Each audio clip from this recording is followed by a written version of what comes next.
ആരോഗ്യ കേരളം എന്നാണല്ലോ സർ പറയുന്നത്. അപ്പോൾ ആരോഗ്യ കേരളവുമായി ബന്ധപ്പെട്ട് നോക്കുകയാണെങ്കിൽ കത്രിക വെച്ചുള്ള സർജറി ഫ്രീ ആണ്.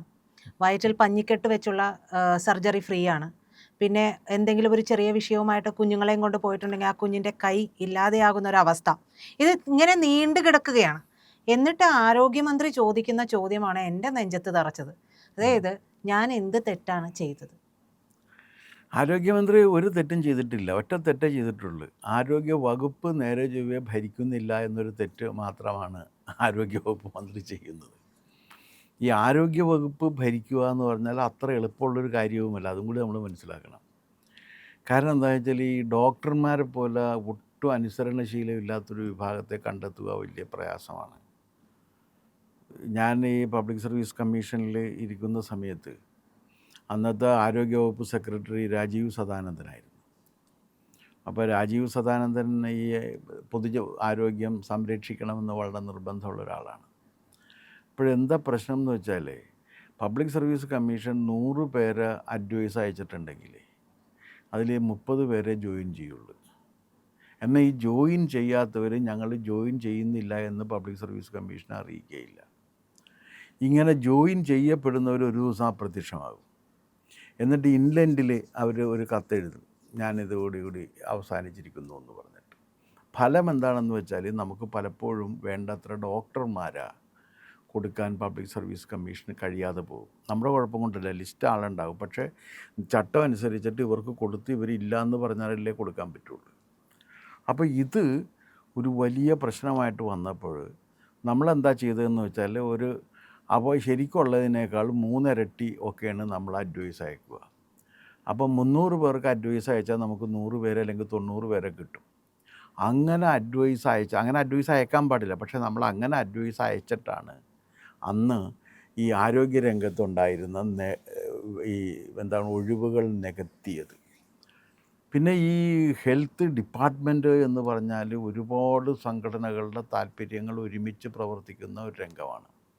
അതിലേറ്റവും ശക്തമായിട്ടുള്ളതെന്ന് പറഞ്ഞാൽ NGO യൂണിയൻ്റെ പരിപാടിയാണ്. അവരാണ് ആർക്ക് എവിടെയൊക്കെ എങ്ങനെയൊക്കെ വേണം എന്നുള്ള കാര്യം തീരുമാനിക്കുന്നത് പലപ്പോഴും അവരാണ്. അപ്പോൾ അതിനിടയ്ക്കിരുന്നത് ഭരിച്ചുകൊണ്ട് പോവുക എന്ന് പറഞ്ഞാൽ താരതമ്യേന പ്രയാസമുള്ളൊരു കാര്യം തന്നെയാണ്.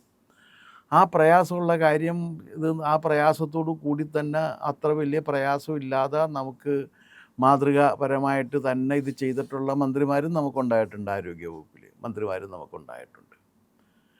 ഇപ്പോൾ VM സുധീരൻ ഭേദപ്പെട്ട ആരോഗ്യവകുപ്പ് മന്ത്രിയായിരുന്നു സുധീരൻ്റെ കാലം എന്നാണ് കേട്ടിരിക്കുന്നത്. അപ്പോൾ അങ്ങനെ വന്നിട്ട് ഈ ആരോഗ്യ വകുപ്പിലെ ഡോക്ടർമാരും മറ്റ് ജീവനക്കാരുമായിട്ട് വീണ ജോർജിന് ഒരിക്കലും ഒരു നല്ല ബന്ധം തുടക്കം മുതലേ ഉണ്ടായിട്ടില്ല.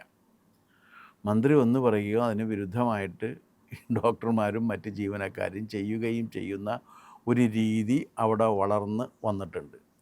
അതിൻ്റെ ഫലം എന്തായിരുന്നു വെച്ച് കഴിഞ്ഞാൽ വകുപ്പിൽ മന്ത്രിക്ക് വേണ്ടത്ര നിയന്ത്രണം ഉണ്ടായിരുന്നില്ല, അല്ലെങ്കിൽ ഇല്ല എന്നുള്ളതായിരുന്നു ഒരു വസ്തുത.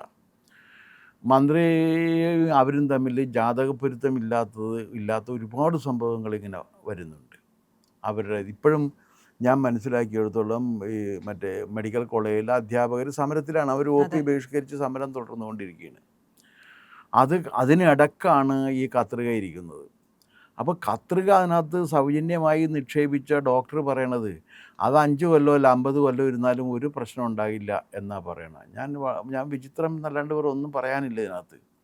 ഒരു ഫോറിൻ ബോഡി ഒരു ബയോളജിക്കൽ എൻറ്റിറ്റിയുടെ കയ്യിലേക്ക് അതിനകത്ത് വന്നു കഴിഞ്ഞാൽ സ്വാഭാവികമായിട്ട് അതിനെ ബാധിക്കും എന്നത് ഒരു സാമാന്യ നിയമമാണ്.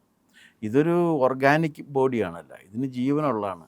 ആ ജീവനുള്ള ശരീരത്തിൽ ജീവനില്ലാത്ത ഇതുമായി ബന്ധമില്ലാത്തൊരു ഫോറിൻ ബോഡി, അത് പഞ്ഞിക്കെട്ടായാലും കൊള്ളാം, കത്രിക ആയാലും കൊള്ളാം, അത് അതിനകത്ത് ഇരുന്ന് കഴിഞ്ഞാൽ അതിന് ഒരു കുഴപ്പവും ഉണ്ടാകില്ല. അതിനെന്താണ് കുഴപ്പം എന്ന് ചോദിക്കുന്ന ഡോക്ടർ ഒരു സൈഡിൽ, അതേ ഡോക്ടർ തന്നെ പറഞ്ഞു, അവരുടെ പേര് ഞാനിപ്പോൾ മറന്നുപോയി, ലളിതാംബിക. ആ ഡോക്ടർ തന്നെ പറഞ്ഞു, ആ ഡോക്ടർക്ക് ശേഷം ഇതിനെ ന്യായീകരിക്കാൻ ഇറങ്ങിയ യൂണിയൻ നേതാവായ ഡോക്ടർ, മെഡിക്കൽ കോളേജ് അധ്യാപക യൂണിയൻ്റെ നേതാവായ ഡോക്ടർ പറഞ്ഞതെന്ന് വെച്ചാൽ ഇത്ര ശതമാനം വരെ ഞങ്ങൾക്ക് കൈപ്പിഴയാകാം എന്ന് അന്താരാഷ്ട്ര തലത്തിൽ അതിന് അംഗീകാരമുണ്ട് എന്നുള്ളതാണ്.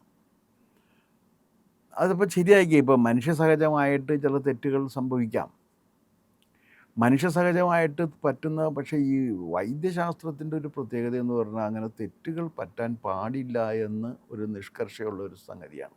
ഇന്ന് രാവിലെ ആരോഗ്യമന്ത്രിയുടെ ബൈറ്റ് കാണാം. അപ്പോൾ വളരെ വികാരാധീനയായിട്ടാണ് അവർ പറയുന്നത്. ഇതൊക്കെ എൻ്റെ കാലത്താണ്, അതായത് ആ കെട്ടിടം ഇടിഞ്ഞു വീണ ഒരു സ്ത്രീ മരിച്ച സംഭവം ഉണ്ടായിരുന്നു. അപ്പോൾ അന്ന് അത് എൻ്റെ കാലത്ത് വെച്ച കെട്ടിടമല്ലല്ലോ, അപ്പോൾ അത് ശിവകുമാറിന്റെ കാലത്ത് വെച്ച കെട്ടിടമാണ്. അത് ഇടിഞ്ഞു വീണതിനും എനിക്ക് നേരെ ശവപ്പെട്ടിയുമായിട്ട് വന്നു. അത് ഞാൻ ഒരു സ്ത്രീ മരിച്ചിരിക്കുന്നതുകൊണ്ട് അവരുടെ മരണത്തിൽ എനിക്ക് മനസ്സ് നൊന്തത് കൊണ്ട് മാത്രം ഞാൻ ആ വിഷയത്തിൽ സംസാരിച്ചില്ല. അതിലൊരു ഈ പറയുന്ന സംസാരത്തിൽ മൊത്തം ഒരു വല്ലാത്തൊരു വികാര വിക്ഷോഭങ്ങൾ വരുന്നുണ്ട്.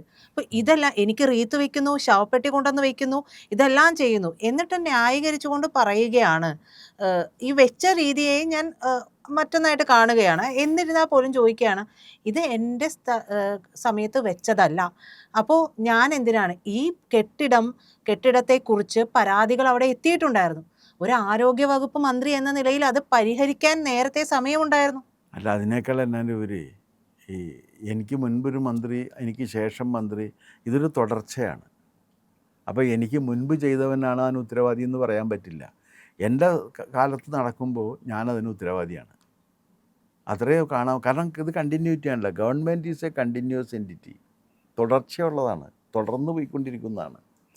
ആ ഗവൺമെൻറ്റിൻ്റെ പദവികളിലെത്തുന്നവർ മാറും. അതിപ്പോൾ ഈ കഴിഞ്ഞ ഗവൺമെൻറ്റിൽ ആരോഗ്യവകുപ്പ് കൈകാര്യം ചെയ്യുന്ന ശൈലജ ടീച്ചറായിരുന്നു. അത് കഴിഞ്ഞിട്ട് അവിടെ വീണ വന്ന്, അതിന് മുൻപ് വേറെ ശിവകുമാറായിരുന്നു. ഇങ്ങനെ ഓരോരുത്തരും ആ വകുപ്പ്, അതിനു മുമ്പ് അടൂർ പ്രകാശായിരുന്നു. ഇങ്ങനെ പല മന്ത്രിമാരും ഈ വകുപ്പ് കൈകാര്യം ചെയ്യും. അപ്പോൾ ആ മന്ത്രിയുടെ കാലത്താണ് കെട്ടിടം പണിത്, അതുകൊണ്ട് വീഴുന്ന സമയത്ത് എനിക്ക് ഉത്തരവാദിത്വമില്ല എന്ന് ഉത്തരവാദിത്വ ബോധമുള്ളൊരു മന്ത്രിക്ക് പറയാനായിട്ട് പറ്റില്ല. പിന്നെ ഇന്നിപ്പോൾ അവർ വികാര വിക്ഷുബ്ധയായത് ഒരു കാര്യം എന്താണെന്ന് വെച്ചാൽ, യൂത്ത് കോൺഗ്രസ് പ്രവർത്തകർ അവരുടെ ഔദ്യോഗിക വസതിയിലെത്തിയിട്ട് അവർക്ക് റീത്ത് സമർപ്പിച്ചു എന്നുള്ളതാണ്. അത് വൃത്തികേടാണ്, ചെയ്യാൻ പാടില്ലാത്തതാണ്. കാരണം ഒരു മന്ത്രിയുടെ ഔദ്യോഗിക വസതിയിലേക്ക് തള്ളിക്കയറിയതിന് ശേഷം അവർക്ക് റീത്ത് സമർപ്പിക്കുക എന്താ, അവരെ കൊല്ലുന്നതിന് തുല്യമാണ്. പ്രതീകാത്മകമായിട്ട് അവരെ കൊല്ലാണ്. അങ്ങനെ പ്രതീകാത്മകമായിട്ട് കൊല്ലുന്നൊരു സമരത്തിലേക്ക് യൂത്ത് കോൺഗ്രസ് പോയി എന്നുള്ളത് യൂത്ത് കോൺഗ്രസിൻ്റെ സമീപകാലത്ത് സംഭവിച്ചിരിക്കുന്ന അപജയങ്ങളിൽ പെട്ട ഒന്നാണ്. അതിന് മറുപടി വി ഡി സതീശൻ പറയുകയുണ്ടായി, എനിക്ക് നേരെയും ഇത്തരത്തിൽ റീത്ത് സമർപ്പിക്കപ്പെട്ടിട്ടുണ്ട്, പക്ഷേ അവിടെ നടപടി ഉണ്ടായില്ല. അതിനുശേഷം വരുന്ന വാർത്ത എന്ന് പറയുന്നത് ഇൻ്റലിജൻസിൻ്റെ ഒരു മുന്നറിയിപ്പാണ്. കാരണം വി ഡി സതീശൻ പുതുയുഗ യാത്ര നടത്തിക്കൊണ്ടിരിക്കുകയാണ്.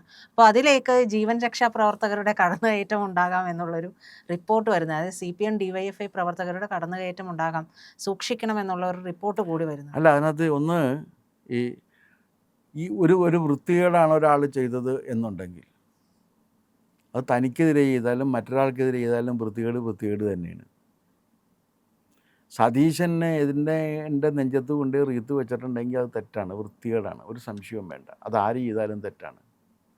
പക്ഷെ അപ്പം അതിൻ്റെ അർത്ഥം എന്ന് വെച്ചാൽ എൻ്റെ നെഞ്ചത്ത് കൊണ്ടുവന്ന് റീത്ത് വെച്ചതിൻ്റെ അടിസ്ഥാനത്തിൽ വകുപ്പ് മന്ത്രിയുടെ നെഞ്ചത്ത് കൊണ്ടുവന്ന് റീത്ത് വെക്കാമെന്നൊരു ന്യായീകരണമില്ല. അവിടെയാണ് സതീശൻ്റെ ന്യായീകരണത്തിൻ്റെ കുഴപ്പം.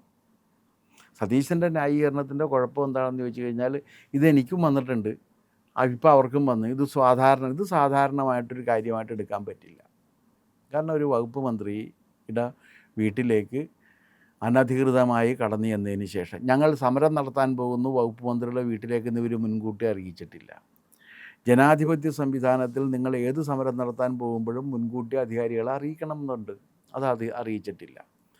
അവിടെ ചെന്നിട്ട് അവിടുത്തെ പോലീസുകാരും സെക്യൂരിറ്റിയും പറഞ്ഞത് കേൾക്കാതെ തള്ളി അകത്ത് കയറിയിട്ട് അവരുടെ വീട്ടിൽ അവരെ കയറുന്ന വാതിലിൽ കൊണ്ട് ഒരു റീത്ത് സമർപ്പിച്ചിട്ട് പോരുക എന്ന് പറഞ്ഞാൽ അവരെ പ്രതീകാത്മകമായി വർദ്ധിക്കുന്നതിന് തുല്യമാണ്. അത് തെറ്റാണ്. സർ, തിരിച്ച് വീണ ജോർജിലേക്ക് വരുമ്പോൾ, ഈ ആരോഗ്യമന്ത്രി വന്നതിന് ശേഷം ഇതിനു മുമ്പും പലതരത്തിലുള്ള വിഷയങ്ങളും ആരോപണങ്ങളൊക്കെ ആരോഗ്യ വകുപ്പിന് നേരെ വരുന്നുണ്ട്. പക്ഷേ വീണ ജോർജ് വന്നതിന് ശേഷം എന്ന് പറയുമ്പോൾ എടുത്തു പറയാൻ ഒരുപാട് വിഷയങ്ങൾ നിലവിൽ വന്നുകൊണ്ടിരിക്കുക. അനാസ്ഥയാണ്. ഈ ലാബിലേക്ക് അയക്കേണ്ട സാമ്പിൾസ് പല തരത്തിലുള്ള മാറിപ്പോകുന്നത്. അതെല്ലാം മാറിപ്പോകുന്ന ആക്രിക്കാരൻ എടുത്തുകൊണ്ട് പോകുന്നത് ഉൾപ്പെടെ ഉം. ഉള്ള അല്ല, വിഷയങ്ങളുണ്ടാകുന്നത്. അതാണ് ഞാൻ നേരത്തെ ICUവിൽ കിടന്നിരുന്ന സ്ത്രീയെ ബലാത്സംഗം ചെയ്യപ്പെട്ടിട്ടുള്ള വിഷയം, ഇവരെ സംരക്ഷിക്കുന്ന തരത്തിലേക്കൊക്കെ കാര്യങ്ങൾ അല്ല, പോവുകയാണ്. അതാണ് ഞാൻ നേരത്തെ പറഞ്ഞത്. ഈ വകുപ്പ് കൈകാര്യം ചെയ്യുന്നതിൽ മന്ത്രിക്ക് വീഴ്ച പറ്റുന്നുണ്ട്. ഈ വകുപ്പ് മന്ത്രിയുടെ കയ്യിൽ ഒതുങ്ങിയിട്ടില്ല. മന്ത്രിയുടെ കയ്യിൽ ഭരണം ഒതുങ്ങണ്ടേ? അതിന് പ്രാപ്തയല്ല എന്ന് അല്ല, പറഞ്ഞു. അത് അവരത് ചെയ്തിട്ടുള്ളത് ശരിയായിട്ടില്ല വേണ്ടത്ര. അവർ പ്രാപ്തിയുണ്ടോ ഇല്ലയോ എന്നുള്ളതൊക്കെ വേറെ പ്രശ്നമാണ്. അവർ ചെയ്തിട്ട് അത് ശരിയായിട്ടില്ല എന്നുള്ള ഒരു വസ്തുതയാണ്. വകുപ്പ് അവരുടെ കയ്യിൽ ഒതുങ്ങിയിട്ടില്ല. ഒരു കൈയടക്കം വേണമല്ല വകുപ്പിൻ്റെ. ആ വകുപ്പിൻ്റെ കൈയടക്കം അവർക്ക് കിട്ടിയിട്ടില്ല. മാത്രവുമല്ല, ഇവർക്ക് അതീതമായ വേറെ ഏതൊക്കെയോ ശക്തികൾ ഈ വകുപ്പിൻ്റെ പിന്നിലോ മുന്നിലോ ഒക്കെ ആയിട്ട് പ്രവർത്തിക്കുന്നുണ്ട് എന്നുള്ള കാര്യം എനിക്ക് ബോധ്യമുണ്ട്. പാവയാണ്. പ്രധാനമായിട്ടുള്ളത് ഈ NGO യൂണിയൻ്റെ നേതൃത്വവും അതിൻ്റെ ആധിപത്യവും ഈ വകുപ്പിൽ വളരെ കൂടുതലാണ്. അപ്പോൾ ഒരു ജീവനക്കാരെ ഇവർ ട്രാൻസ്ഫർ ചെയ്ത് കഴിഞ്ഞാൽ അടുത്ത നിമിഷം അവരെ റീഇൻസ്റ്റേറ്റ് ചെയ്യേണ്ടി വരും. അത്ര ശക്തമായ പ്രതിഷേധം ഈ NGO യൂണിയനിൽ നിന്നുണ്ടാകും. ഒരു കാര്യമുള്ളതെന്ന് വെച്ചാൽ 373 വിവിധ തരത്തിൽപ്പെട്ട തസ്തികകൾ പട്ടികജാതി പട്ടികവർഗക്കാർക്ക് മാത്രമായി സംവരണം ചെയ്ത് പ്രത്യേക സ്പെഷ്യൽ റിക്രൂട്ട്മെൻറ്റ് നടത്തേണ്ട തസ്തികകൾ 27 വർഷമായിട്ട് അവർ PSCക്ക് റിപ്പോർട്ട് ചെയ്യാതിരുന്ന ഡിപ്പാർട്ട്മെൻറ്റാണ് ഹെൽത്ത് ഡിപ്പാർട്ട്മെൻറ്റ്. അവസാനം ഞങ്ങൾ വളരെ പ്രയാസപ്പെട്ട് പല കത്തുകൾ എഴുതി ഞങ്ങൾ ആളെ വിട്ട് അത് മേടിക്കുകയാണ് ചെയ്തത്. ഈ പെൻഡൻസി തീർക്കുന്നതിന് വേണ്ടി PSC ചെയ്ത ഒരു ശ്രമത്തിൻ്റെ ഫലമായിട്ടാണ്.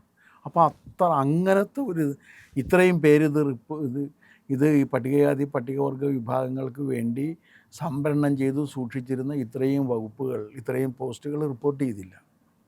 അപ്പോൾ നിങ്ങൾ മനസ്സിലാക്കേണ്ട കാര്യം, അതിന് 25 കൊല്ലമായിട്ട് അതിൻ്റെ director, additional director, joint director, deputy director തുടങ്ങിയിട്ടുള്ളവരെല്ലാവരും പട്ടികജാതി പട്ടികവർഗ വിഭാഗത്തിൽപ്പെട്ടവരായിരുന്നു എന്ന കാര്യം കൂടി മറക്കരുത്. അപ്പോൾ ഞാൻ ഒരാളോട് ചോദിച്ചു ഇതിനെക്കുറിച്ച്, ഇതിൻ്റെ ഒരു ഡയറക്ടറായിരുന്ന ആളോട് ചോദിച്ചപ്പോൾ പറഞ്ഞു, സാറേ അത് അവിടുത്തെ ഏത് കാര്യവും അത് ആ യൂണിയൻ്റെ നിയന്ത്രണത്തിലേ നടക്കുകയുള്ളൂ, അല്ലെങ്കിൽ നടക്കില്ല എന്നാണ് പറഞ്ഞത്. അത്ര ശക്തമായിട്ടുള്ള സംഗതിയുണ്ട്. അതുകൊണ്ട് ഞാൻ മനസ്സിലാക്കുന്നത് എന്താണെന്ന് വെച്ചാൽ, വീണ ജോർജിൻ്റെ കയ്യിലേക്ക് ഈ വകുപ്പിൻ്റെ കൈയടക്കം ഇപ്പോഴും കിട്ടിയിട്ടില്ല. അതുകൊണ്ട് തന്നെ വകുപ്പിൽ കൃത്യമായിട്ട് എന്തെല്ലാം എങ്ങനെയൊക്കെ നടക്കുന്നുണ്ട് എന്നുള്ള കാര്യം അവരറിയുന്നില്ല എന്നുള്ളതാണ് വസ്തുത. അതുകൊണ്ടാണ് ഈ പറഞ്ഞതെല്ലാം ഇങ്ങനെ ഒന്നിനു പുറകെ ഒന്നായിട്ട്. കാരണം എത്രയോ കൊല്ലമായി ഇപ്പം നമ്മൾ നിരന്തരം കേൾക്കുന്നത്, എന്നും ആരോഗ്യവകുപ്പുമായി ബന്ധപ്പെട്ട് ഏതെങ്കിലും തരത്തിലുള്ളൊരു പരാതി ഇങ്ങനെ 1 by 1 ആയിട്ട് വന്നുകൊണ്ടിരിക്കുകയാണ്. അതിൻ്റെ ഒരു കാരണം എന്താണെന്ന് വെച്ച് കഴിഞ്ഞാൽ, അവരുടെ നിയന്ത്രണത്തിൽ മാത്രമായിട്ട് ആ വകുപ്പ് നീങ്ങുന്നില്ല എന്നുള്ളതാണ്. അതാണിപ്പോൾ ഇത് വരുന്നത്. അതുകൊണ്ടാണ് ഇങ്ങനെ എന്തൊക്കെയാണ് ഓരോരുത്തരും വന്നുകൊണ്ട് അവർക്ക് തോന്നിയ ന്യായീകരണം പറയല്ലേ. എന്തൊരു ധിക്കാരത്തോടു കൂടിയാണ് ആ ലളിതാംബി അല്ലേ, ആ ഡോക്ടർ വന്ന് പറഞ്ഞത്, അതൊന്നും അവിടെ ഇരുന്നാൽ ഒരു കുഴപ്പമുണ്ടാകാൻ പോകുന്നില്ല. എന്താണ് ഇവർ ഈ പറയുന്നതിൻ്റെ അർത്ഥം? അവരുടെ ഭാഗത്ത് ഇങ്ങനൊരു തെറ്റ് പറ്റി, അത് പറ്റാൻ വയ്യാത്തൊരു തെറ്റായിരുന്നു എന്നല്ല പറയണത്. അത് ഇരുന്നാൽ ഒരു കുഴപ്പവും ഇല്ലെന്നാണ് പറയുന്നത്. പിന്നെ അങ്ങനെ ഇരുന്നാലും അതിൻ്റെ പേരിൽ ആർക്കെതിരെയും നടപടിയെടുക്കാൻ പാടില്ലെന്നാണ് പറയുന്നത്. ഇതൊക്കെ എന്തൊരു പരിപാടികളാണ്. അപ്പോൾ ആ രീതിയിൽ ശക്തമായ യൂണിയൻ സാന്നിധ്യവും കൂടി അവിടെ ഉണ്ട്. പക്ഷേ ഇതൊക്കെ സംഭവിക്കുന്ന സമയത്ത് ഈ യൂണിയൻകാർ ഇതിൻ്റെ ഒരു ഉത്തരവാദിത്വം ഏറ്റെടുക്കില്ല എന്ന് മാത്രമല്ല, ഇന്നൊരു യൂണിയൻ നേതാവ് TV-യിൽ പറയുന്നത് ഞാൻ കേട്ടത്, ഇത്ര ശതമാനം വരെ ഹ്യൂമൻ എറർ ആകാമെന്ന് ആഗോള അടിസ്ഥാനത്തിൽ ഞങ്ങൾക്കൊരു വ്യവസ്ഥയുണ്ടെന്നാണ് പറഞ്ഞത്. എന്നുവെച്ചാൽ ഒരു ചെറിയ ഇതിന് ഒരു ജീവൻ നഷ്ടപ്പെടും എന്നുള്ള കാര്യം അവർ മറന്നുപോവുകയാണ്. അപ്പോൾ അതാണ് ഇപ്പോഴത്തെ ഒരു സംഭവം. നമ്മുടെ ആരോഗ്യവകുപ്പ് കുത്തഴിഞ്ഞൊന്നുമല്ല, തകർന്നുകൊണ്ടിരിക്കുന്നതിൻ്റെ ഒരു കാരണമാണ് ഇപ്പോൾ നമ്മൾ കണ്ടുകൊണ്ടിരിക്കുന്നത്.